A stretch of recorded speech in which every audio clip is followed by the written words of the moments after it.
Hello and welcome to the Sunil Jha Show. You are watching Speak Up India. Today we are focusing on Pranab Mukherjee, the former president of the country and one of the shrewdest politicians that the country has ever produced. A congressman who knew how to deal with crisis. Pranab Mukherjee is somebody that whether you were in opposition or you were in the ruling combination, he was respected by one and all. And why are we discussing this great man and the great politician that he was is because a book has been published and written by his daughter mentioning various important things which so far was remained unrevealed, something that Pranabda had written and noted it down. After so many years, it's all coming to the fore, and the country is discussing right now. The political corridor of this country is discussing whatever Pranabda noted in his diaries that has been reproduced.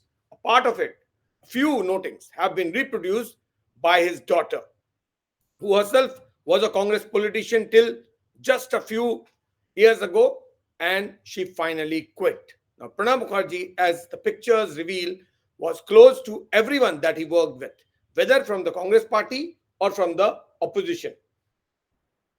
He was one of the shrewdest politicians that the country has produced. He was considered the think tank of the Congress who engineered numerous victories for the political party through his methodological strategy making that catered to all religion, caste and region. So Pranab दा को लेकर कोई भी आपको बता देगा कि प्रणब मुखर्जी एक ऐसे पॉलिटिशियन है जिनको पता था कि क्राइसिस मैनेजमेंट कैसे किया जाता है. जब भी कांग्रेस पार्टी क्राइसिस में पड़ी, Pranab Mukherjee was always there to protect them. कैसे निकालना है पार्टी को क्राइसिस से, कैसे निकलना है उस सिचुएशन से, क्या करना है, क्या नहीं करना है, क्या बोलना है, क्या नहीं बोलना है, प्रणब मुखर्जी को सब पता था. यहां तक कि जब ब्रीफिंग होती थी तो प्रणब मुखर्जी को यह भी पता था कि इस ब्रीफिंग में जर्नलिस्ट को यह भी बताना है कहां पर कॉमा है और कहां पर फुल स्टॉप. तो प्रणब मुखर्जी का अपना स्टाइल था और वो स्टाइल उन्होंने जिंदगी भर फॉलो किया. तो जो लोग भी प्रणब मुखर्जी को जानते हैं वो जानते हैं वो किस तरह से सिस्टमैटिकली काम करते थे, किस तरह से हर एक छोटी से छोटी चीज को वो तवज्जो देते थे. और यही वो कारण है जिसने प्रणब मुखर्जी को इतना सक्सेसफुल पॉलिटिशियन बनाया. प्रणब मुखर्जी अपने गुस्से के लिए भी जाने जाते हैं. अगर आपने कोई ऐसी बात बोल दी जो प्रणब मुखर्जी को पसंद नहीं आई तो फिर प्रणब मुखर्जी हाथ चलाने से भी नहीं कतराएंगे, भले ही बाद में वो हंसकर उसी शख्स से माफी मांग ले, लेकिन उस वक्त उन्हें गुस्सा जब आता है तो फिर वो ऐसा कुछ कर जाते हैं जो आमतौर पर आप एक्सपेक्ट प्रणब दा से नहीं करेंगे. लेकिन प्रणब मुखर्जी वो somebody who knew it all. उनको मालूम था कब किस सिचुएशन में क्या करना है और कैसे खुद को, पार्टी को और सरकार को बचाना है. प्रणब मुखर्जी दो बार प्राइम मिनिस्टर बनते बनते रह गए. दो बार ऐसा वक्त आया जब Pranab Mukherjee prime minister post के लिए सबसे आगे थे. He would have become prime minister twice. Once post Indira Gandhi's assassination on October 31, 1984, when eventually Rajiv Gandhi became the prime minister on the proposal of Pranab Mukherjee, and in May 2004 when Vajpayee government fell and Sonia Gandhi refused to take the top spot. ये दो ऐसे situation थे जब प्रणब मुखर्जी का नाम prime minister race में सबसे ऊपर था. दोनों ही बार कांग्रेस क्राइसिस में थी. एक बार तब जब इंदिरा गांधी का असैसिनेशन 31 अक्टूबर 1984 को हो गया था और अगला प्राइम मिनिस्टर कौन होगा ये डिसीजन बहुत जल्दी में लेना था. मुखर्जी ने जो प्रपोजल दिया उसके मुताबिक उन्होंने कहा ऐसा कहीं नहीं है कि केवल इलेक्टेड लीडर ही प्राइम मिनिस्टर बन सकता है, क्योंकि प्रणब मुखर्जी एक एमपी थे और उसी तरह बाकी जो भी कंटेंडर थे वो भी मेंबर ऑफ पार्लियामेंट थे. लेकिन राजीव गांधी उस वक्त पार्लियामेंट में एक्टिव नहीं थे, पॉलिटिक्स में एक्टिव नहीं थे और राजीव गांधी बाहर थे. राजीव गांधी जब आए तो मीटिंग हुई, सबने राजीव गांधी का इंतजार किया और प्रणब मुखर्जी ने राजीव गांधी का नाम प्रपोज कर दिया, ये कह के कि कोई ऐसा नियम नहीं है जो कहता है कि केवल और केवल इलेक्टेड रिप्रेजेंटेटिव ही प्राइम मिनिस्टर बनेगा, कोई भी शख्स प्राइम मिनिस्टर बन सकता है, उसका इलेक्शन हमें 6 महीने के भीतर कराना है और वो हम करा लेंगे। और इस बिना पे उन्होंने राजीव गांधी का नाम प्रपोज किया और राजीव गांधी प्राइम मिनिस्टर बन गए। अगर ऐसा प्रणब मुखर्जी ने नहीं किया होता और राजीव गांधी क्योंकि रिलक्टेंट थे उस वक्त तक पॉलिटिक्स में आने के लिए, तो Pranab Mukherjee was the first choice for the prime minister post. ये 1984 31 अक्टूबर की कहानी है, when Indira Gandhi was assassinated. दूसरी बात, 2004 में जब वाजपेयी की सरकार गिरी और यूपीए 1 फॉर्म होने वाली थी, यूपीए फॉर्म 1 तो बाद में फॉर्म हुई, पहले कांग्रेस पार्टी को अपनी लीडरशिप डिसाइड करना था और बाकी पार्टीज को उस लीडरशिप को इंडोर्स करना था। तो जब कांग्रेस पार्टी में इस बात की डिस्कशन होनी शुरू हुई कि आखिर कौन प्राइम मिनिस्टर बनेगा, तो सबका कंसेंसस सोनिया गांधी को लेकर था और सब चाहते थे कि सोनिया गांधी ही प्राइम मिनिस्टर कंट्री की बन जाए। वो इसलिए क्योंकि पार्टी के भीतर सोनिया गांधी के नाम को लेकर पूरी तरह से सब लोग तैयार थे और यह माना जा रहा था कि सोनिया गांधी ही अगली प्राइम मिनिस्टर बन जाएंगी। लेकिन सोनिया गांधी ने मना कर दिया, ये कह के कि अगर मैं बन गई तो बहुत सारा पॉलिटिकल बवाल होगा, because I am not an Indian. और बीजेपी इस बात को लगातार उठाती रही थी कि Sonia Gandhi is not a born Indian and she is not an Indian citizen by birth. So ऐसे में एक शख्स जो इटालियन सिटीजन है by birth, and now that she has taken over the citizenship of this country, can she become?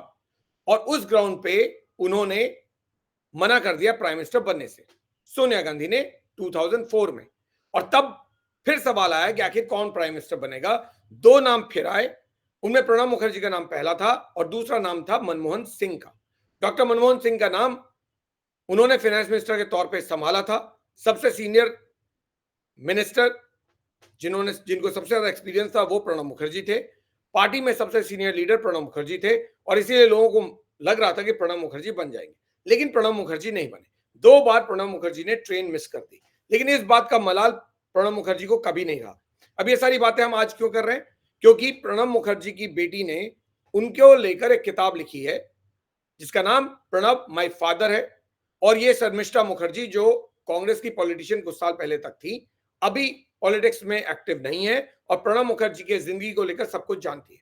उन्होंने एक किताब लिखी है और ये किताब रूपा पब्लिकेशन से 11 दिसंबर को रिलीज होने वाली है। यानी आपको ये किताब अगर पढ़नी है तो आपको 11 तारीख के बाद ये किताब अवेलेबल होगी स्टैंड्स पे।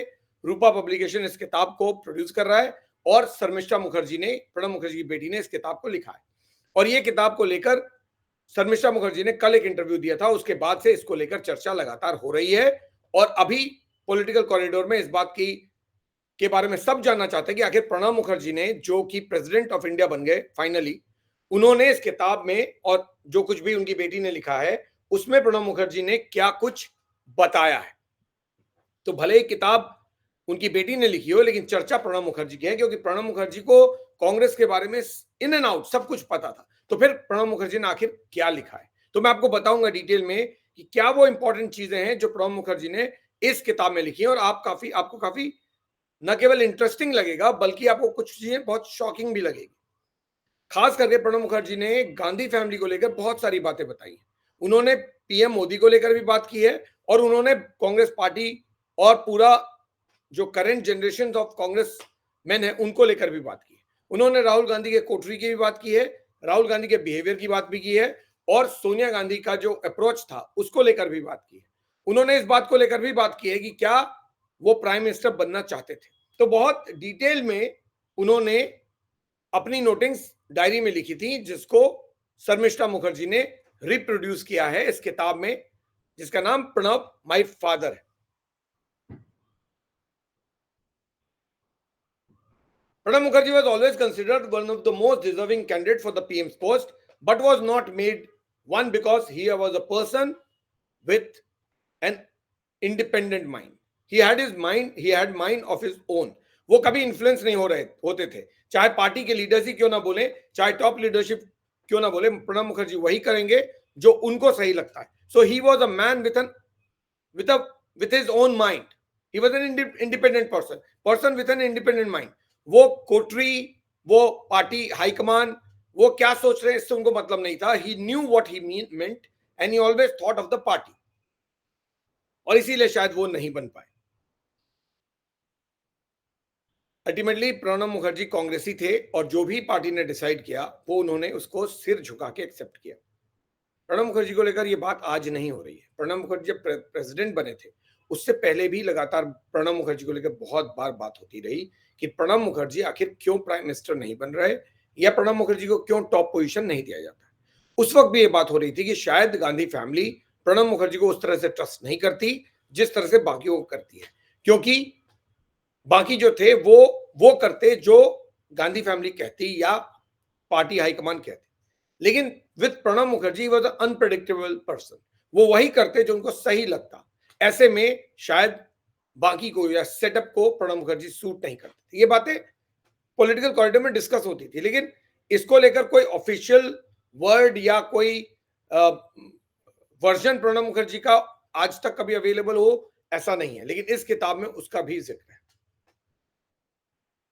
प्रणब मुखर्जी ने कई सारी पोजीशंस गवर्नमेंट में संभाली, जिनमें external affairs ministry, defence ministry, finance ministry, commerce ministry, I&B ministry, उसके अलावा क्राइसिस मैनेजर। सो पार्टी के crisis manager Pranab Mukherjee.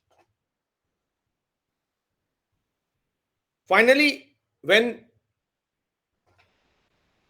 he died on August 31st, 2020, and it's almost 3 years, more than 3 years since his death, that his daughter Sarmishta Mukherjee has written this book, which I'll just prompt on the screen for all of you to see. The book titled In Pranab, My Father, A Daughter Remembers. This carries important and critical and so far secret notings of Pranab Da. वो चीजें जो आपकी जानकारी में नहीं है, वो चीजें जो बहुत क्रिटिकल है, वो चीजें जो बहुत इंपॉर्टेंट है, और बहुत सारी चीजें जो अब तक प्रणब मुखर्जी ने कभी रिवील नहीं की, वो सारी नोटिंग्स और कुछ उनमें से बहुत इंपॉर्टेंट नोटिंग्स इस किताब में है।